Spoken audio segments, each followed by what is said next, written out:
आज क्या बोल रहे हैं सर हम? वो जो उस दिन रिकॉर्ड नहीं हुआ ना दोबारा करते हैं, हाँ चलिए सर। फिर कंटिन्यूटी बनी रहेगी। क्या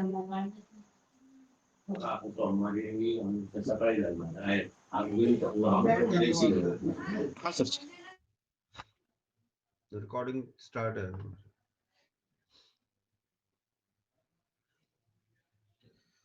ठीक है, अभी एसक्यूएल सर्वर ऐसे पढ़ते हैं कि हम पहली बार पढ़ रहे हैं। ठीक है, यहीं से स्टार्ट करते हैं हम लोग। तो एसक्यूएल सर्वर में ये मैनेजमेंट स्टूडियो है। ओके, तो और एसक्यूएल सर्वर का अगर हम लोग सर्विसेज डॉट एमएससी ओपन करें तो यहाँ पर एसक्यूएल सर्वर है।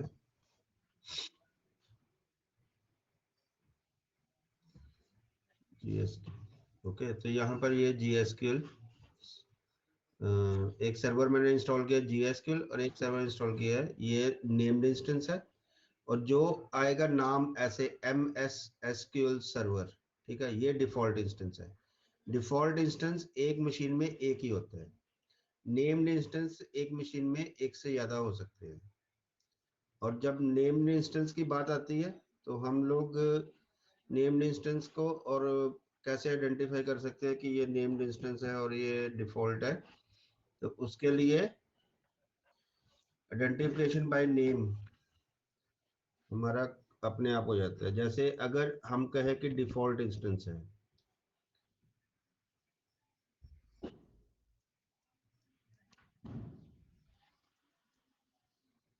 अगर हम कहें डिफॉल्ट इंस्टेंस है, डिफॉल्ट इंस्टेंस, ठीक है, दो तरह के SQL सर्वर इंस्टॉल होते हैं। एक होता है नेम्ड इंस्टेंस। ओके, अब अगर हम कहें कि ये डिफॉल्ट इंस्टेंस नेम इंस्टेंस है तो हम कैसे आइडेंटिफाई, इंटरव्यू में बहुत इंपॉर्टेंट क्वेश्चन होता है कि जब हम एसक्यूएल सर्वर में लॉगिन कर रहे हैं तो डिफॉल्ट इंस्टेंस और नेम्ड इंस्टेंस कौन कौन से होते हैं, कैसे आइडेंटिफाई कर सकते हैं। तो जो मशीन का नाम होगा, मशीन नेम जो होगा, एसक्यूएल सर्वर भी उसी नाम से सर्वर भी उसी नाम से ही आइडेंटिफाई होगा। जैसे सपोज मान लो हमारी मशीन का नाम है, यहाँ पर हमारी मशीन का नाम है,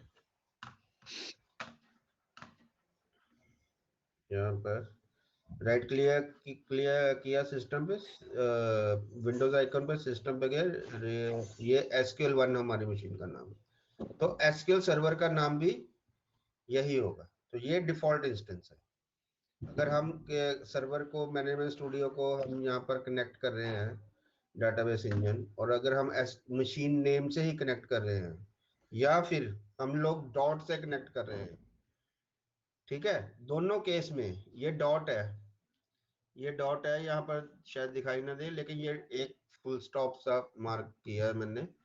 तो अगर हम इससे भी कनेक्ट कर रहे हैं तो ये डिफॉल्ट इंस्टेंस को ही कनेक्ट करेगा।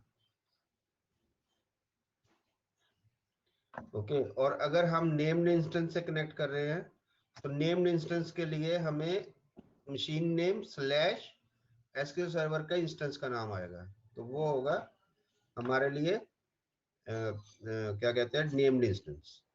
तो दोनों में ये डिफरेंस है। नेम्ड इंस्टेंस एक से ज्यादा हो सकते हैं, नेम्ड मशीन ये एक ही होगा, only one in one server,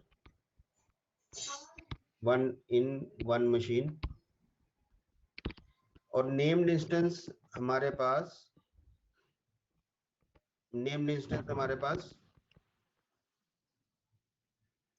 one plus मोर हो सकते हैं। और ये डिपेंड करता है कि ये डिपेंड करता है कि हमारे पास ये वन प्लस मोर कैसे होंगे।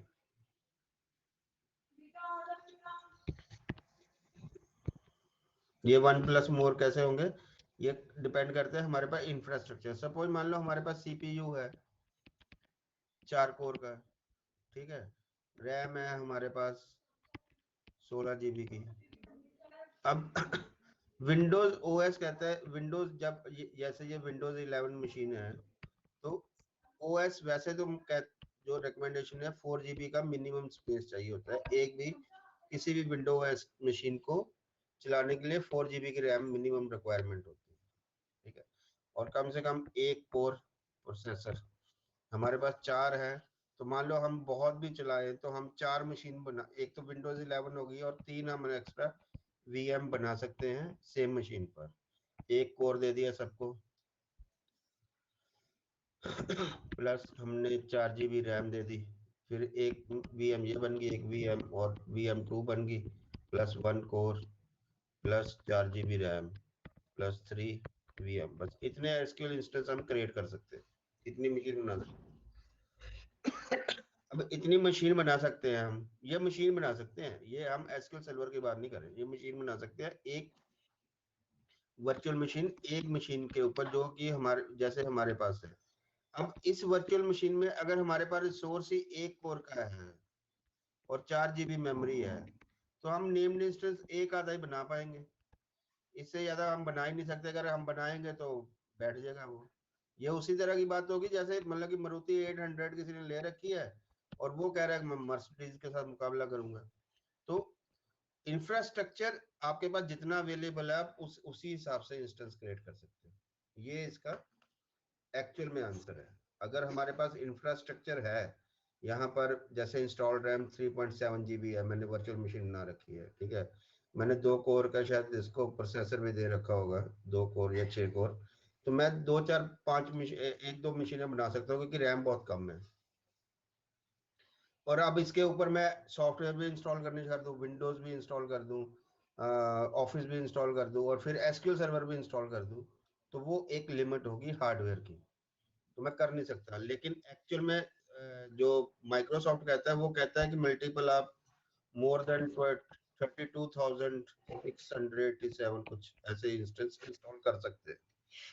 ये अभी पुरानी इंफॉर्मेशन है, मुझे लेटेस्ट का नहीं पता कि नए वर्जन के साथ वो 2022 के साथ क्या बोल रहे हैं या 2019 के साथ क्या बोल रहे हैं, वो नहीं पता। लेकिन जो उससे पहले था वो 32,000 32 प्लस थे 1000 इंस्टेंस हम क्रिएट कर सकते हैं अगर हमारे पास बहुत बड़े सर्वर्स हैं।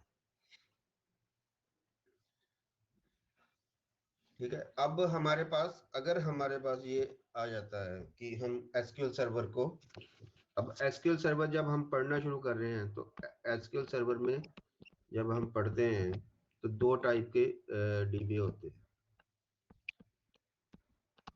एक जो डेवलपमेंट देखते हैं, एक जो एडमिनिस्ट्रेशन देखते हैं।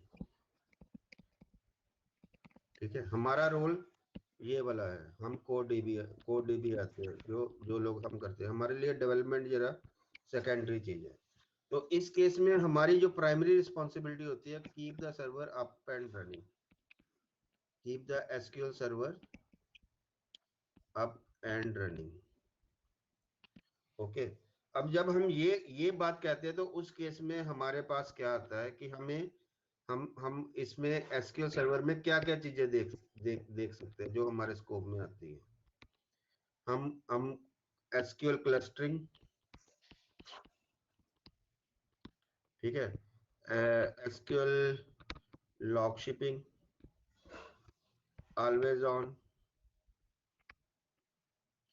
ओके। और अगर हम बात करें एसक्यूएल सर्वर ऑलवेज ऑन और रेप्लिकेशन, ठीक, उसके बाद हमारे पास आ जाता है इंक्रिप्शन वाला पार्ट आ जाता है, हमें इंक्रिप्शन भी आइडिया होना चाहिए। फिर हमारे पास अगर हम एसक्यूएल सर्वर 2008, कई बार आपके पता नहीं सिस्टम में है कि नहीं, लेकिन अभी भी कई कस्टमर सपोर्ट करते हैं, तो उस केस में मिररिंग भी आ जाती है।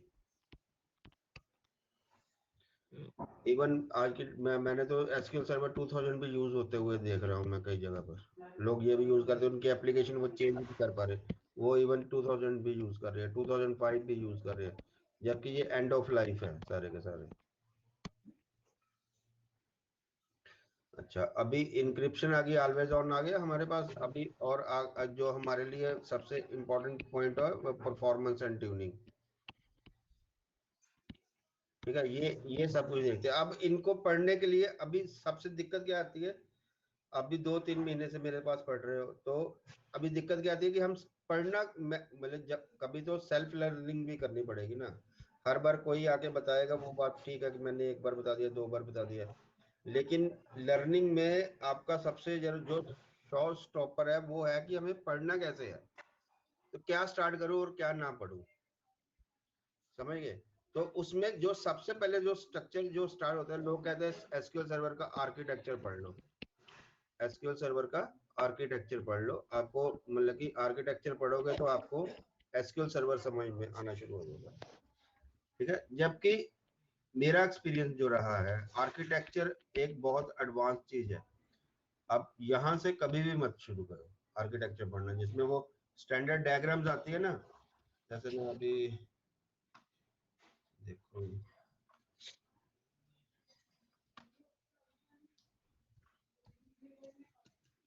एसक्यूएल सर्वर आर्किटेक्चर, ये हर जगह यही मिलेगी, एक्सप्लेन, हाँ हर जगह यही मिलती है। अगर माइक्रोसॉफ्ट की साइट पे भी जाओगे हर जगह यही मिलेगी। जबकि हमें ये नहीं पढ़ना है, हमें ये पॉइंट नहीं पढ़ना है, यहाँ से स्टार्ट नहीं करना है। हमें एसक्यूएल सर्वर जो स्टार्ट करना है, वो सबसे पहले हमें स्टार्ट करना है अपने अंडरस्टैंडिंग से कि हम जब कोई चीज सीखते हैं ना, सबसे पहले हम उसको रेडी करते हैं। तो रेडी करने के लिए हम लोग क्या करते हैं, हम लोग इंस्टॉल करते हैं। तो पहला स्टेप जो होता है वो इंस्टॉलेशन होता है। आप कभी भी कोई एप्लीकेशन चलानी शुरू करो, आपको पहले इंस्टॉल करनी पड़ेगी, ठीक है। जब आप इंस्टॉल करोगे ना, जब आप इंस्टॉल करोगे तो उस केस में क्या होगा, आपको उस इंस्टॉलेशन का भी एसक्यूएल सर्वर में बहुत बड़ा रोल है। इसमें इंस्टॉलेशन को बोला जाता है, इंस्टॉलेशन में कई लोग वर्ड यूज कर देते हैं कमीशनिंग, कमीशन करना। और अगर आप रिमूव कर रहे हो एसक्यूएल सर्वर को, तो आपको कहा जाएगा ये डीकमीशन हो रहा है, ठीक है। तो रिमूविंग और इंस्टॉलेशन दोनों बहुत इंपॉर्टेंट है। सबसे पहले यहाँ से पढ़ो। अब सपोज मान लो प्रॉब्लम क्या आई, हमारे पास आर्किटेक्चर पढ़ना है। तो आर्किटेक्चर में जो सबसे पहले जो हमें पढ़ना है, जो मतलब कि ज्यादातर हमें पता नहीं लगता कि एक्चुअल में होता क्या है, मैं एसक्यूएल सर्वर का आर्किटेक्चर कैसे देखें। तो आर्किटेक्चर एसक्यूएल का स्टार्ट होता है उसके एरर लॉग से, जब हम इंस्टॉलेशन स्टार्ट करते हैं, ठीक है। उसके बाद उसकी बनती है फाइल्स, फोल्डर, सॉरी फोल्डर बनते हैं। तो सबसे पहले सीक्वल सर्वर जब आपने अच्छी तरह इंस्टॉल कर लिया, आप उसके फोल्डर्स के बारे में पढ़ो, कौन कौन से फोल्डर कब कब इंस्टॉल होते हैं और किस किस नाम से होते हैं। पहली चीज तो ये सिर्फ नाम ही पढ़ने, कुछ ऐसा याद नहीं रखना कुछ भी, ठीक है। अब ये MS SQL 16.msql सर्वर, तो ये डिफॉल्ट इंस्टेंस है, ठीक है। ये फोल्डर का नेम्ड इंस्टेंस का फोल्डर है। बाकी ये क्लाइंट SD के 116, 19 और 80, ये 4 फोल्डर ऐसे हैं, ये कॉमन है इन दोनों के लिए। अगर इंस्टेंस स्पेसिफिक मुझे डिटेल लेनी है, तो जो वर्जन है एसक्यूएल सर्वर का प्लस जो इंस्टेंस का नाम है, वो डॉट डाल के आ रहा है। तो जो डिफॉल्ट का है, तो ऐसे ही आएगा MSQL। और अगर नेम्ड इंस्टेंस है तो .GSQL, जैसे यहाँ नेम्ड इंस्टेंस का नाम GSQL है, तो ऐसे आ रहा है। तो अभी हमें इन फोल्डर्स के अंदर जाके देखना है कि इनमें होता क्या है। तो पहला स्टेप MSQL का फोल्डर होगा, दोनों में सेम, दोनों में सेम है, ठीक है। उसके बाद जो मेन फोल्डर आते हैं, बैकअप, बिन, डाटा, इंस्टॉल, जॉब्स, लॉग, ठीक है। और ये एक कोर इंजन की इंस्टॉलेशन की फील्ड।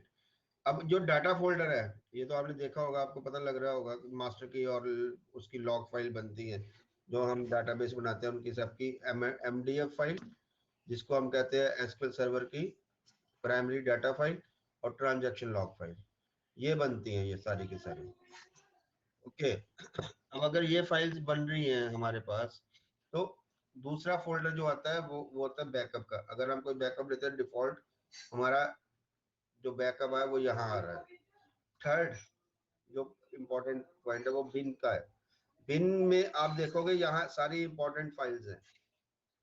अगर आप ध्यान से अपना करना शुरू करें, यहाँ एक हिडन डाटाबेस है, MSQL सिस्टम रिसोर्स।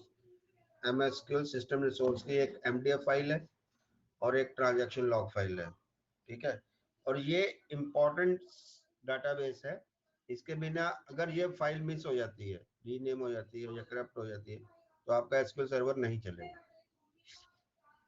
ओके, अभी आप धीरे धीरे देखो एसक्यूएल सर्वर एजेंट की भी एप्लीकेशन यहाँ से अलग से बनी हुई है। अब यहाँ पर और बहुत सारी डीटीएस के पैकेज की डीएलएल फाइल मिलेंगी, बहुत सारी मिलेंगी। आप कभी गो थ्रू करना है इनको फ्री में बैठ के, आपको कुछ अच्छी इंफॉर्मेशन मिलेगी यहाँ पर, जो आप मतलब कि आपके रिमेंबर भी आप रख पाओगे, लर्न कर पाओगे कि क्या क्या होता है। डाटाबेस मेल का एप्लीकेशन यहाँ पर है, बैकअप टू यूआरएल, ये चीजें हैं जो नॉर्मली आपको नहीं मिलेंगी जब आप गूगल कर रहे होगे। ठीक है, बहुत सारी चीजें आपको यहाँ दिखेगी, कुछ वर्ड्स ऐसे मिलेंगे जो आप मतलब कि सीख सकते हो कि हाँ ये होता है। थर्ड आ गया इंस्टॉल का। अब इंस्टॉल में देखो डीबी इंजन हॉटफिक्स इंस्टॉल, ठीक है, MSDB वन अपग्रेड,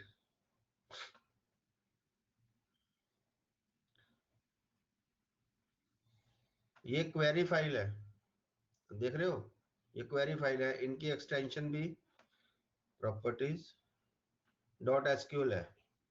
अगर मैं इसको ओपन भी करना चाहूँ ना तो ये ओपन भी हो जाएगी मैनेजमेंट स्टूडियो में आराम से।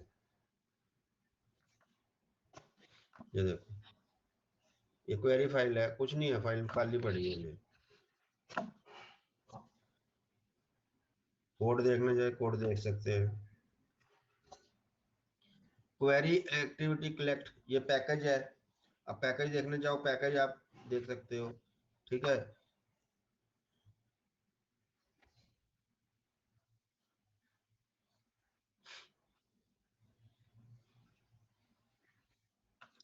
MSDB SQL create MSDB database some utility on this one। Okay, अब क्या कई बार क्या होता है आपका डाटाबेस करप्ट हो जाता है। ओके, तो आपको अपने डाटाबेस को रीबिल्ड करना होता है। तो ये वो वाली क्वेरीज है जो एसक्यूएल सर्वर साथ में लाता है, और यहाँ से आप दोबारा से रिक्रिएट कर सकते हो। लेकिन जब आप रिक्रिएट करोगे आपका पिछला डाटा सारा उड़ जाएगा।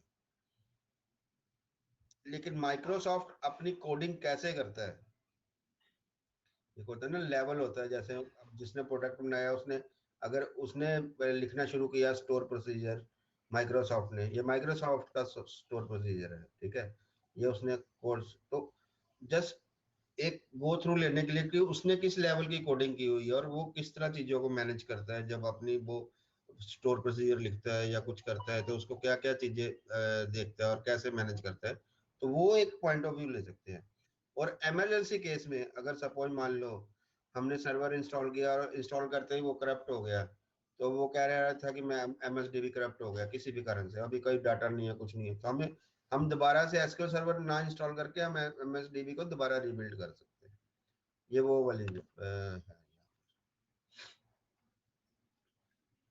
सेकंड जो इम्पोर्टेंट और पॉइंट है फोल्डर के पॉइंट ऑफ व्यू से, वो है हमारे पास जो लॉग का। ठीक है, अब सपोज मान लो मैंने एसक्यूएल सर्वर की इंस्टॉलेशन स्टार्ट की, जैसे मैं यहाँ पर मेरे पास एसक्यूएल सर्वर का सेटअप है, मैंने यहाँ पर इंस्टॉलेशन स्टार्ट की। ठीक है, मैंने सेटअप चला दिया, सेटअप चल गया आराम से मेरा। ठीक है, पर क्या हुआ, अभी यहाँ पर कोई एसक्यूएल सर्वर नहीं है, वो वाला सीन समझे। जब कोई एसक्यूएल सर्वर नहीं है और मैंने यहाँ पर सेटअप चलाया, ठीक है, और थोड़ी देर बाद एक दो चीजों के बाद सेटअप सडनली बंद हो जाता है, और ये नॉर्मल हो जाता है कई बार। ये ऐसा नहीं है कि नहीं मैं बोल रहा हूँ तो होता नहीं होगा, मैं कोई हाइपोथेटिक बात कर रहा हूँ, ये हो जाता है कई बार सिस्टम में। जब हम लोग कस्टमर के साथ काम करते हैं तो हम लोग हमारे पास उतने राइट्स नहीं होते कई बार। ठीक है, कई बार OS ही करप्ट हो जाता है, उस केस में भी क्या होता है हमारे पास हमें एरर आ जाते हैं। ठीक है, अब एरर आ गए तो हमारे पास तो दो ही ऑप्शन है ना एरर की, मैंने बताई हुई, एक तो एरर लॉग फाइल जाके चेक कर लो।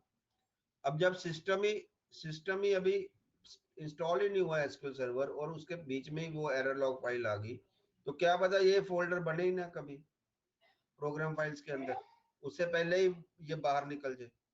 क्योंकि अभी तक देखो इसके नाम से, अभी तो मैंने नाम ही नहीं दिया इंस्टेंस का कि मैं कोई नाम दूंगा, मैंने कहा न्यू इंस्टॉलेशन परफॉर्म करता हूँ, तो मैंने नेक्स्ट किया और मैंने एवेल्युएशन में डाला और नेक्स्ट किया और मैंने यहाँ तक आया, मैं जहां तक नाम दूंगा वहां तक जाऊंगा।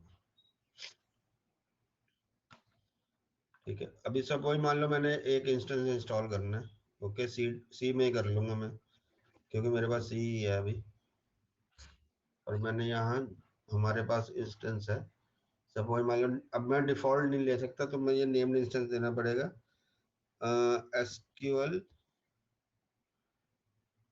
2 करके दे देता हूँ, नेम। ठीक है, ये नाम दे दिया मैंने, और मैंने नेक्स्ट किया।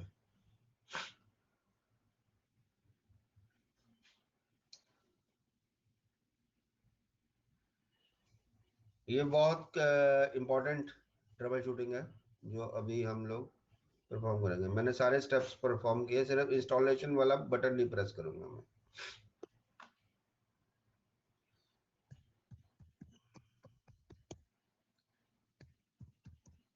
मैं यहाँ तक आया हूँ और मैंने ये सारे परफॉर्म कर लिए। अब मैं रेडी हूँ इंस्टॉल के लिए, मैं इंस्टॉल का बटन दबा दूँ, इंस्टॉलेशन स्टार्ट हो जाएगी। बट सपोज मान लो किसी कारण से ये सेटअप क्लोज हो जाता है, या मतलब करप्ट हो जाता है और क्रैश हो जाता है, जैसे मान लो ये क्रैश हो गया और ये बंद हो गया, ठीक है। अब मैंने एक बार अटेम्प्ट किया, 2 बार अटेम्प्ट किया, मुझे मालूम ही नहीं पड़ रहा क्या हो रहा क्या नहीं हो रहा। जब मैं एसक्यूएल सर्वर के फोल्डर में जा रहा हूँ, यहाँ तो मुझे कोई नेम इंस्टेंस के नाम का कोई फोल्डर दिखा ही नहीं। अगर ये उस नाम से इंस्टेंस का फोल्डर नहीं दिखा, तो इसका मतलब है मुझे लॉग फाइल भी नहीं दिखने वाली, ये SQL server error log file, तो ये पार्ट हो गया मिसिंग। ठीक, तो अब इसके लिए हमारे पास क्या, कहाँ कहाँ से हम क्या करेंगे, क्या कहाँ जाएंगे, ये क्वेश्चन आ जाता है। तो हमारे पास जब हम एसक्यूएल सर्वर इंस्टॉल करते हैं, तो हमारे पास ये फोल्डर बना होता है 160, ठीक है। यहाँ पर एक फोल्डर आता है सेटअप बूटस्ट्रैप, ये सबसे पहले फोल्डर बनता है, ये फोल्डर बनता है। और उसके बाद यहाँ पर लॉग में आओ, ठीक है, अभी लॉग में आओ, अभी लॉग में अभी हमारे पास 7:32 AM हुआ है मेरे टाइम, लैपटॉप के टाइम के हिसाब से। मैं यहाँ समरी पे गया, ठीक है, देखो ये लॉग कैप्चर हुआ है जैसे ही सेटअप इंस्टॉलेशन स्टार्ट हुआ। और लास्ट स्टेप क्या था, SQL server setup was cancelled before completing the operation, क्योंकि मैंने इंटेंशनली स्टॉप किया है। अच्छा, ये एसक्यूएल 1 है, एसक्यूएल 1 ये है नेम्ड, जो हम इंस्टॉल कर रहे थे, ठीक है। अब ये सब कुछ चला है इसमें, ये चल रहा है, और इसने कहा setup was cancelled before completing the operation, तो ये कैंसिल हुआ है। अब ये तो रूल हमें पता लगे कि एक्चुअल में यूजर ने जो इंस्टॉल कर रहा था उसने सेटअप कैंसिल कर दिया, तो कोई बड़ा एरर नहीं है। लेकिन अगर सडनली क्रैश हुआ होता तो यहाँ एरर भी शो हो जाते आपको। तो ये आपका पहला ट्रबल शूटिंग पॉइंट है, ये आपको मिलेगा जिस वर्जन का एसक्यूएल सर्वर आपने इंस्टॉल कर रखा है उस वर्जन का नंबर से। ये 160 है एसक्यूएल सर्वर 2022, तो ये 160 का फोल्डर है, 160 में सेटअप बूटस्ट्रैप फोल्डर है। ये हमारा पहला ट्रबल शूटिंग पॉइंट होता है जब भी कभी हम इंस्टॉलेशन करते हैं और सेटअप बिना कुछ बताए ही क्रैश हो जाए। तो इंस्टॉलेशन की ट्रबल शूटिंग कैसे की जाती है, वो सेटअप बूटस्ट्रैप फाइल फोल्डर से की जाती है, उसके अंदर लॉग बनते हैं। लॉग बनने के बाद देखो, अगर यहाँ जो पुराने लॉग फाइल है ना वो डेट वाइज सेव होती रहती है, ये 11/2 की है, 11/2, 11/7, 11/11 की है, ठीक है। आगे आगे टाइम भी दे रखा है शायद इन्होंने। तो ये हमारी कुछ फाइल्स बनी है यहाँ पर। अब यहाँ पर अगर अगर हम यहाँ जाएंगे, ये सिस्टम कॉन्फ़िगरेशन चेकिंग रिपोर्ट, जो हमारी जो वो चेक कर रहा था ना उस टाइम, ये उस टाइम की रिपोर्ट्स है, ये बन रही है। ये पहले वाली फाइल की है, ये समरी बनी है। जो पहले जो पहले चला था ये उसका सारा डिटेल आ गया। डाटा स्टोर, डाटा स्टोर तो हमारे लिए इतना इम्पोर्टेंट नहीं है, यहाँ पर डिटेल वाला ये वाली फाइल हमारे लिए इम्पोर्टेंट होती है। और इसमें एरर कैसे ढूंढने हैं, कंट्रोल F करो, फेल लिखो, ढूंढो अगर फेल से कुछ मिल रहा है, नहीं तो एरर लिखो और ढूंढो कि एरर कहाँ कहाँ आ रहे थे। और फिर अपने मतलब का एरर देखो, कोई हमारे मतलब का एरर आ रहा था कि नहीं आ रहा था। तो आपको अगर एरर आ रहे थे राइट एक्चुअल में, तो आपको एरर दिखेंगे। हमारे केस में एरर नहीं है तो इसलिए नहीं दिख रहे। ठीक है, ये दो दो चीजें होती है। तो ये सेटअप बूटस्ट्रैप फोल्डर बहुत इंपॉर्टेंट है, जो उस दिन मिस हो गया, बता नहीं पाया मैं। और ये इंस्टॉलेशन का स्टेप है। अब आता है इसके, अगर हमें एसक्यूएल सर्वर रिमूव करना है, कोई क्वेश्चन है तो पूछ लेना। हाँ हाँ, सेशन के एंड में पूछता हूँ ताकि आपका ये डिस्टर्ब ना हो। ठीक हाँ, है, अभी ये लो। इंस्टॉलेशन वाला स्टेप हो गया। ठीक है, अब इंस्टॉलेशन तो सक्सेसफुल चली गई तो सामने आ जाएगा। अगर अनसक्सेसफुल चली गई तो ट्रबल शूटिंग कैसे करनी है वो वाला एक्सप्लेन किया मैंने, कि वो करेंगे हम लोग यहीं पर। हम सी सी उसमें जाए, प्रोग्राम फाइल में गए, माइक्रोसॉफ्ट एसक्यूएल सर्वर का पहला फोल्डर बनता है, और ये 160 का फोल्डर, जिस वर्जन का हम इंस्टॉल कर रहे हैं उसी नंबर का वो फोल्डर बनेगा। सेटअप बूटस्ट्रैप फाइल में जाएंगे और यहाँ से लॉग वगैरह चेक करेंगे। ठीक है, अगर हम लोग इसमें अगर हमें ट्रबल शूटिंग मिल जाती है ठीक है, नहीं मिलती तो फिर हमारे पास इवेंट व्यूअर आता है, नेक्स्ट स्टेप। तो इवेंट व्यूअर में जाके भी हमें कुछ मिल सकता है कि हमें क्या क्या हुआ था, क्या नहीं हुआ था। तो उस केस में भी हम लोग ओपन कर सकते हैं। अब ये तो हो गया इंस्टॉलेशन के टाइम की ट्रबल शूटिंग। ठीक है, अब हमने एसक्यूएल सर्वर सक्सेसफुली इंस्टॉल कर लिया, और सपोज मान लो मुझे अब अनइंस्टॉल करना है, तो उसके लिए जब मैं कंट्रोल पैनल में गया, तो पहला स्टेप तो यही है कि मैं कंट्रोल पैनल में जाऊं, अनइंस्टॉल प्रोग्राम के ऊपर क्लिक करूं, यहाँ पर एसक्यूएल सर्वर को सर्च करूं। तो एसक्यूएल सर्वर को सर्च करने पर मुझे पता लगा कि मेरे पास तो एसक्यूएल के नाम से बहुत कुछ है। अज्यूर डाटा स्टूडियो है, ब्राउजर फॉर एसक्यूएल सर्वर 2022 है, ओडीबीसी ड्राइवर है, एसक्यूएल सर्वर 2022 है, सेटअप है। अब मुझे इंस्टॉल अनइंस्टॉल किसको करूंगा? ठीक है, हमें अनइंस्टॉल करना है इसको। यहाँ लिखा हुआ माइक्रोसॉफ्ट एसक्यूएल सर्वर 2022 64 बिट। ये करोगे तो मैक्सिमम सारे नहीं अनइंस्टॉल होंगे, लेकिन मैक्सिमम कंपोनेंट अनइंस्टॉल हो जाएंगे। आप अपनी मशीन में करके देखना, आपको मिल जाएगा। ये करोगे तो आपको ये जो लाइन दिख रही है ना आपको, ये वाली लाइन सारी की सारी, ये इसमें मैक्सिमम चीजें चली जाएंगी। ये मैनेजमेंट स्टूडियो नहीं जाएगा, ये अलग से इंस्टॉल किया था आपने, लेकिन बहुत सारी चीजें चली जाएंगी।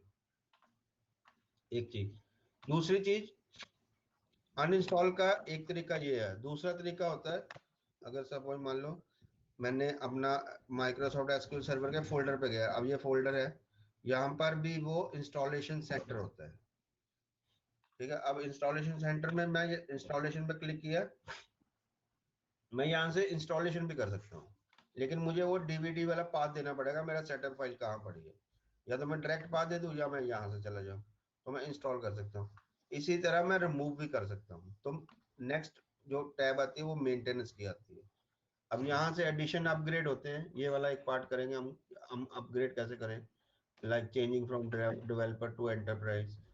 अच्छा, रिपेयर हो जाती है, अगर एसक्यूएल सर्वर करप्ट हो जाए तो हम रिपेयर के लिए जा सकते हैं। ठीक है, अगर हमारे पास रिपेयर रिपेयर के केस में हम क्या कर सकते हैं, ये हमारे पास ब्राउज फॉर इंस्टॉलेशन मीडिया, तो हम यहाँ गए, तो इसने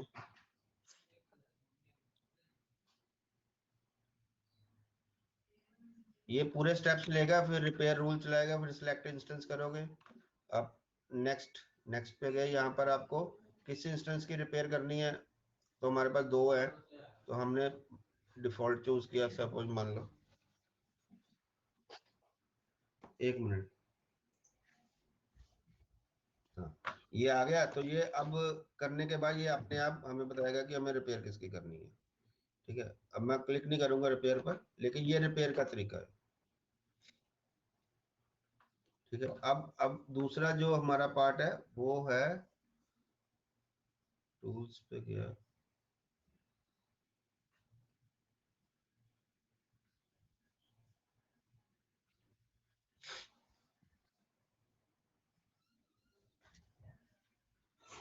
ये सारे स्टेप्स करेंगे हम वन बाय वन।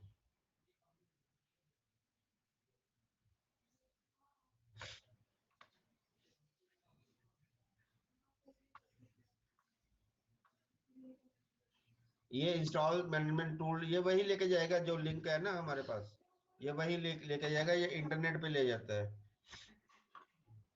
जहाँ से हमने डाउनलोड किया था एसक्यूएल सर्वर, तो हमने डायरेक्टली गूगल करके ही डाउनलोड कर लिया था। मतलब ये कुछ है नहीं ऐसे। ऐसा कुछ। मैं कुछ और देख रहा था, अगर वो मिल जाता तो।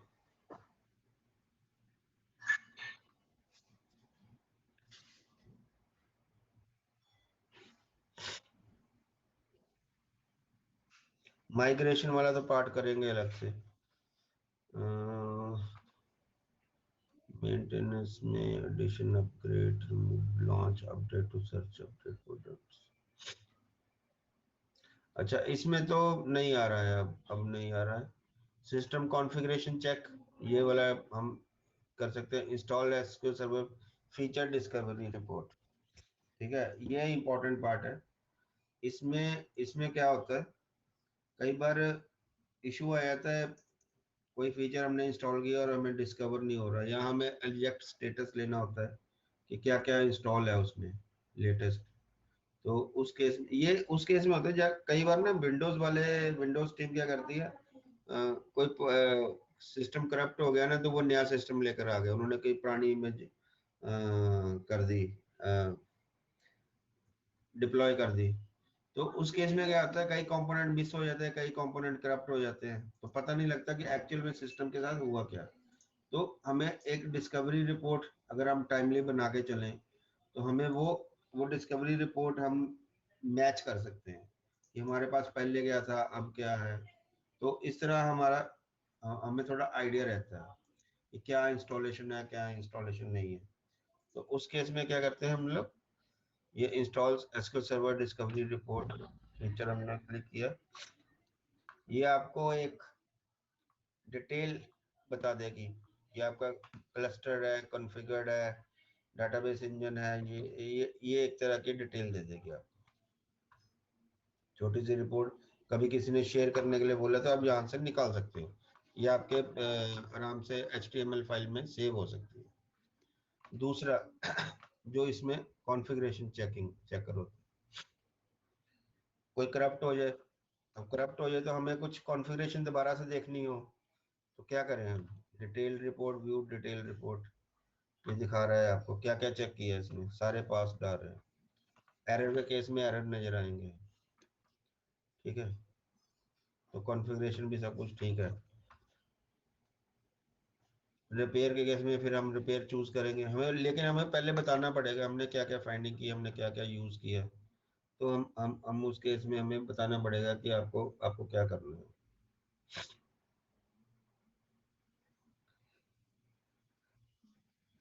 इमेज प्रिपरेशन, ठीक है, ये वाला ये वाला पार्ट। अब सपोज मान लो आपने इंस्टॉल किया एसक्यूएल सर्वर, ओके, और आपने कोई सर्विस पैक भी इंस्टॉल कर लिया।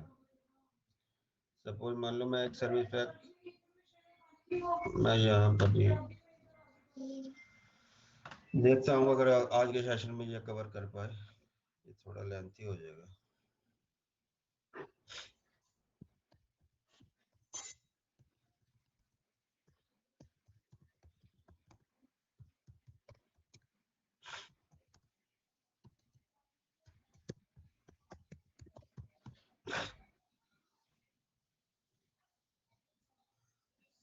अब 2022 में मेरे पास CPU CU9 है, सपोज मैंने ऐसे ही कॉर्ड इंस्टॉल डाउनलोड कर लेता हूँ।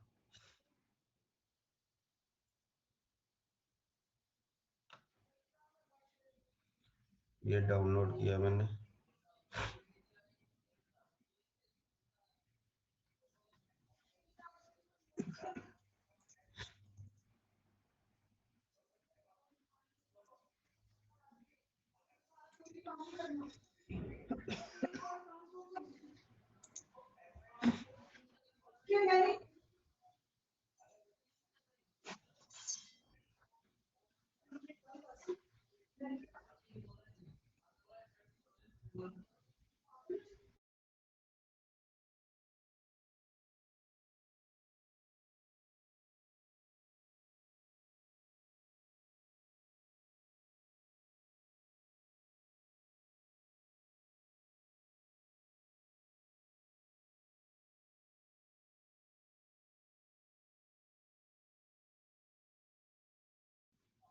ये डाउनलोड हो गया हमारे पास, फोल्डर में गया।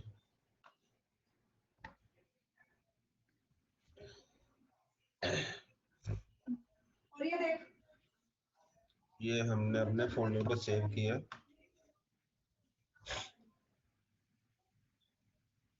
डॉक्यूमेंट्स में कर लेते हूँ यहीं पर बड़ा सा।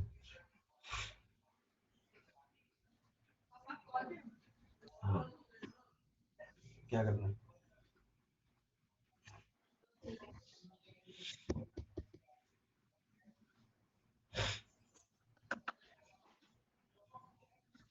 ये एसक्यूएल सर्वर अभी हमारे पास कौन से वर्जन का है? 16.01006। दोनों का सेम वर्जन है, किसी एक को अपग्रेड करते हैं। Run as administrator. पैचिंग भी कवर हो जाएगी अभी, लेकिन हम पैचिंग वाला पार्ट अलग से भी करेंगे।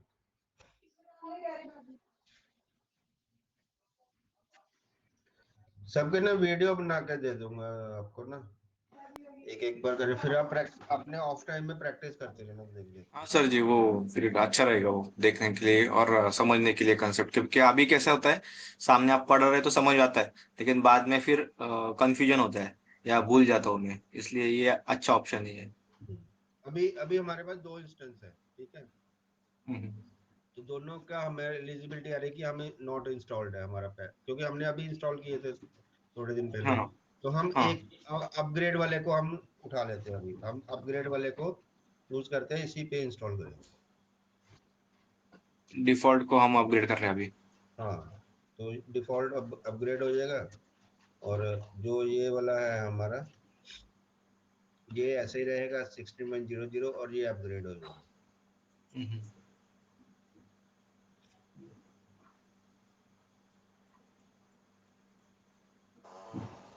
मेरी भी कॉल स्टार्ट होने वाली है। अच्छा, ठीक है फिर कल करेंगे वो नहीं नहीं, कोई अगर बात नहीं, अभी है 10 मिनट, है ऐसा। जितना ज्यादा से ज्यादा कंप्लीट हो जाए।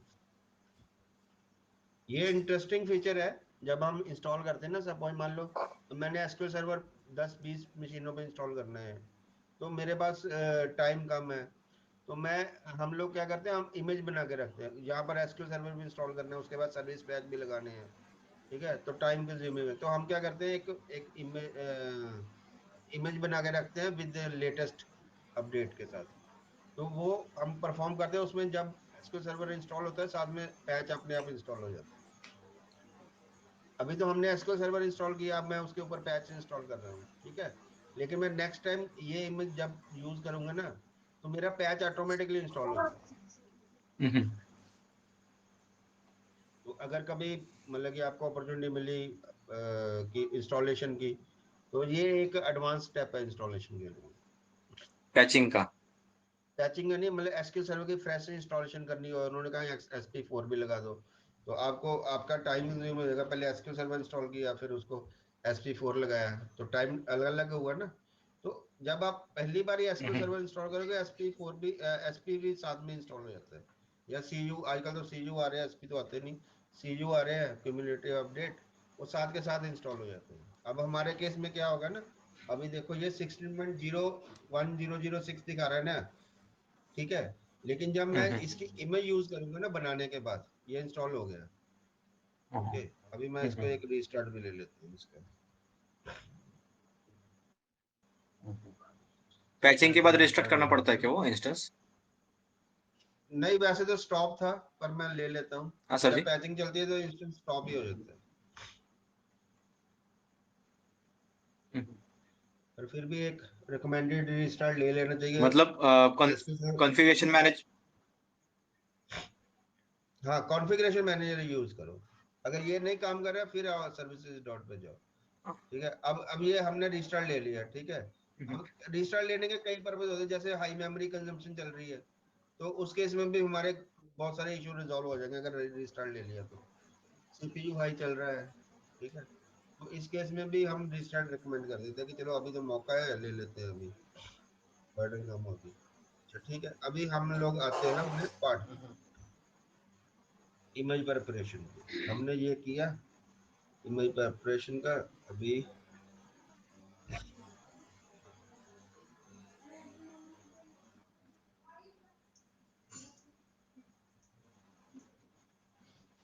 ये किया मैंने, ये फेल्ड होगा, रीस्टार्ट कंप्यूटर भी चाहिए इसको, एक बार रीस्टार्ट कर लेते हैं।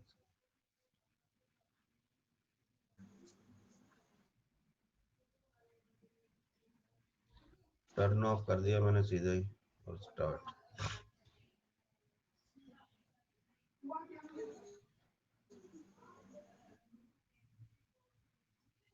वैसे आपने क्लाउड वाली ऑप्शन डिले करके सही स्टेप नहीं लिया मतलब मेरे केस में मेरे रिस्टार्ट करना है? पड़ेगा वो सर्वर, राइट ना? हाँ, सर्वर विंडोज वालों से रीस्टार्ट कराना पड़ेगा। वैसे आपने क्लाउड वाला डिले करके सही मेरे स्टेप केस नहीं में लिया मुझे है? वो सर्वर रिस्टार्ट करना पड़ेगा। नहीं, ये रीस्टार्ट तो हो गया। मैं कह रहा हूँ आपने क्लाउड वाला जो पार्ट डिले किया ना, वो सही स्टेप नहीं है आपके लिए। जो डीपी 300 कल कर रहे थे ना, जो आप कह रहे हो कि मैं अभी नहीं करूंगा, उसके लिए मैं बोल रहा हूँ। मैं कहा वो डिले मतलब कि राइट नहीं है चॉइस।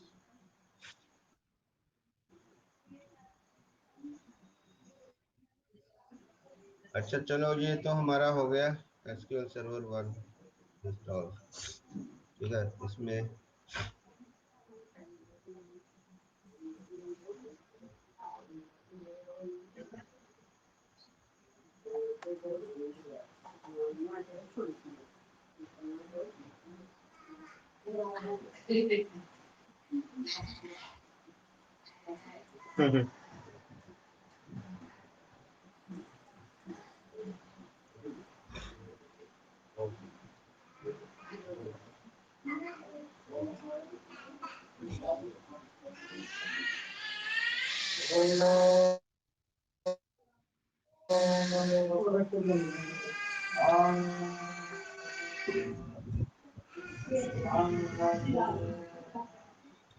फिर स्टार्ट नहीं हुआ क्या अभी तक?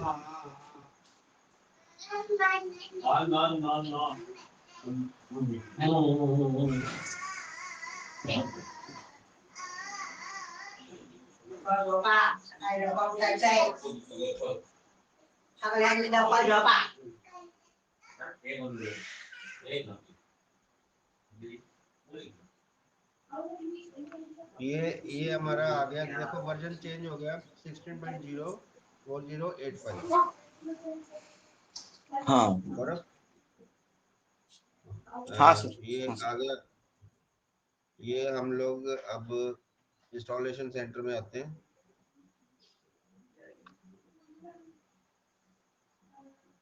और ये image preparation for stand alone instance. ठीक है,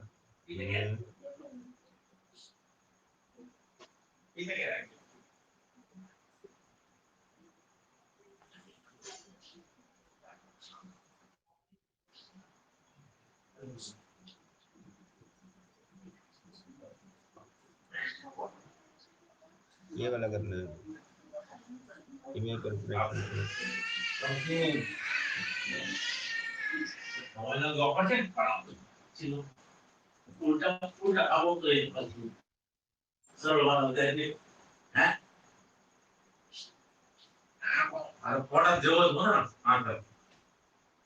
म्यूट कर लो आप, ये शायद टाइम ले लेगा। हाँ सर। चलो, हो ही गया।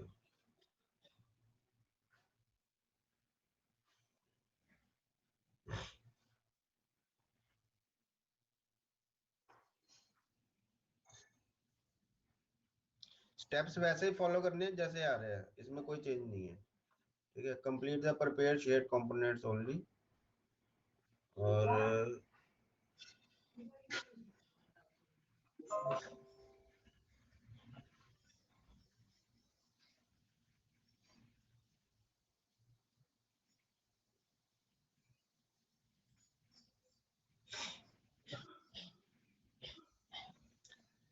Database engine,